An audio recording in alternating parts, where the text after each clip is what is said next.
Alors ce matin, on est réveillé dans une capitale qui est plutôt calme, mais c'est un calme quand même suspect. Les entreprises ne fonctionnent pas, les gens sont restés à la maison et le transport ne fonctionne pas parce qu'on a annoncé 2 journées de grève, ce lundi et demain mardi, qui est observé, largement observé. Mais c'est plutôt aussi cette peur qui empêche la population de vaquer à ses activités parce que au vu de toutes les scènes de violence qu'il y avait vendredi soir, samedi et jusqu'à dimanche matin, et tout le monde essaie de protéger sa vie. Il y avait des tirs nourris dans plusieurs quartiers au niveau de Pétionville, au centre-ville.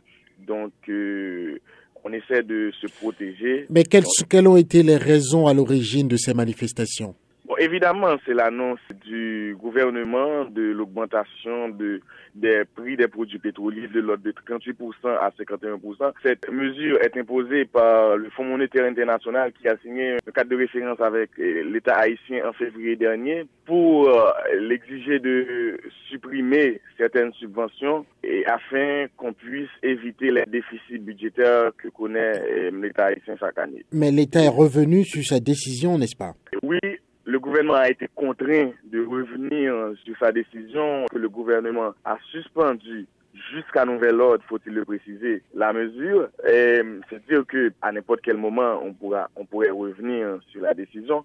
Et malgré ça, malgré l'annonce du Premier ministre et malgré l'adresse à la nation du président dans la nuit du samedi, ça n'a pas forcément calmé la population parce qu'on sent qu'il y a vraiment, au fond, une insatisfaction généralisée. Il y a plein d'autres revendications. Donc la mesure d'augmenter le prix de l'essence n'a été que la dernière goutte d'eau qui a fait renverser le vase.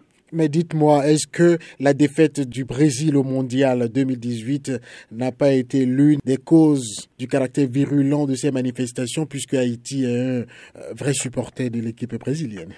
Oui, au fait, on ne va pas dire que la défaite du Brésil a été la cause, mais plutôt a facilité le soulèvement parce que, oui, en Haïti, la grande majorité de la population est fan du Brésil. Le fait que le Brésil soit éliminé, les fanatiques n'ont donc aucun intérêt à continuer à suivre le mondial. Donc maintenant, ils sont libres, ils ont le temps de faire entendre leur voix. Ils ont jeté le dévolu sur le gouvernement. Exactement, c'est un peu ça.